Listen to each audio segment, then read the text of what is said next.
Hello, this is Vladivostok. This is storytelling time, basically, is what I'm going to do. I'm going to tell you a little story. Okay.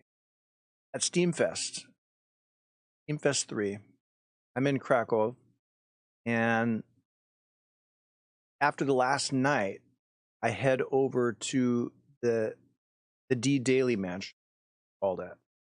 Articush, Buck Coins, Lewis 88, Samuel, Green Cross, and we got really saucy. And basically, I watched the sun come up.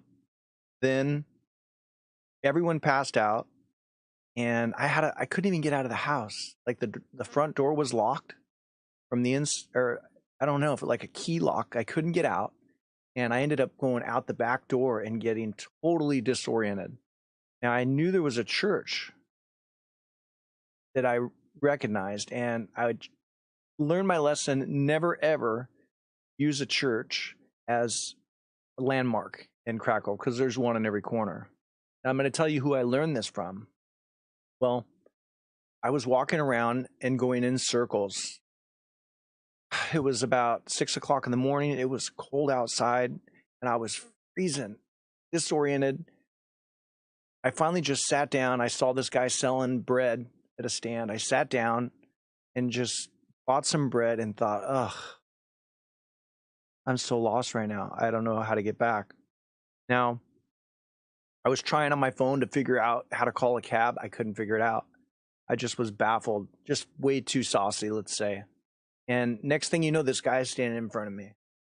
Looked like not gonna say a homeless guy, but sort of like that, yeah. And I just looked up at him and I offered him some of my bread, and he took my bread. And he sat down next to me, and he's sitting arm in arm with me, and I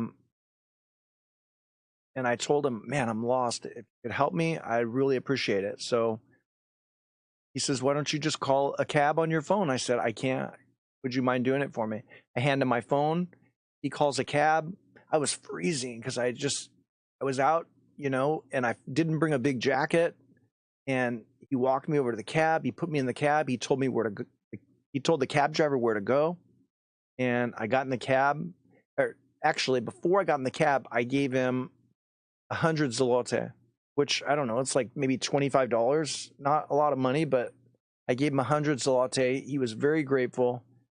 I went back to the hotel, went to sleep, and the next day, I think I slept. It was the next day already, but it was about 3 o'clock in the afternoon. I finally woke up, and I get a call from the front desk that Andre's in the lobby. I'm thinking, that's strange. So I go down to the lobby, and this guy came to make sure that I was okay. And I thought, man, that's really cool, And I asked him, is there anything I can do for you? He says, let's have a drink. He says, I don't normally drink on a weekday, but let's have a Bloody Mary. We'll celebrate. I said, okay. So he went on to tell me that he had undergone some financial problems. He wasn't poor. He wasn't homeless, as I suspected, but he was living in his car at the time. All of his funds had been freezed up. And it turned out that this zloty I had given him gave him the opportunity to take a train where he needed to go to get some things done. But when he showed up at my hotel, he's really nicely dressed. He had this really fancy jacket on, and he said he wants to get me a jacket like that. I'm like, okay. I mean, cool. He said, try it on. So I put his jacket on, and super nice jacket. And I thought, okay, I didn't think anything of it. We exchanged addresses, and I've been writing to him back and forth in email since I got back. And today, I get a package. A jacket showed up. I was just blown away. So this is what he sent me.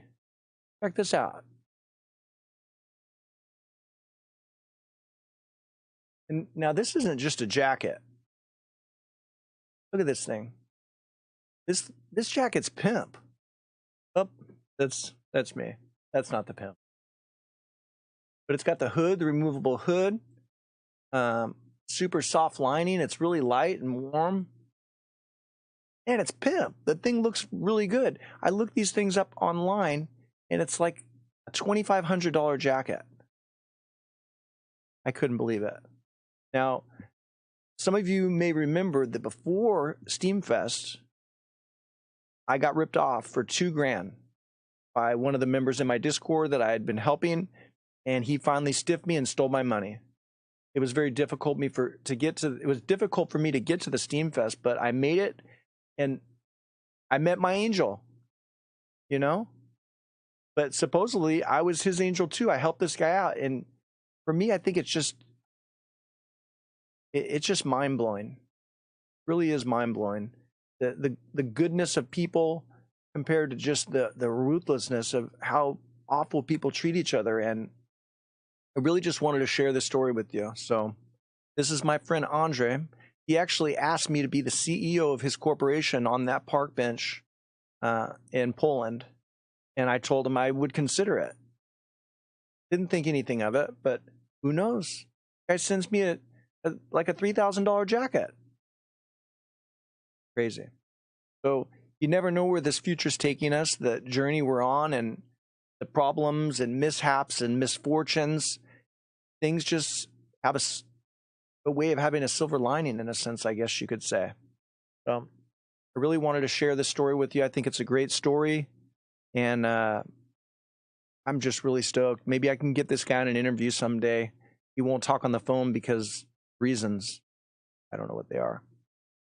Not internet phone. He'll call on the regular phone, but I don't have international calling right now. But hopefully I can get this guy to come online and talk to you and hear his side of the story, because it's just really cool. I would never buy a jacket like that. $2,500 jacket. And it's not really the money, but it is the money. Like, what the heck? Who does that? So that's my story. I'm sticking to it. And I really do appreciate you listening.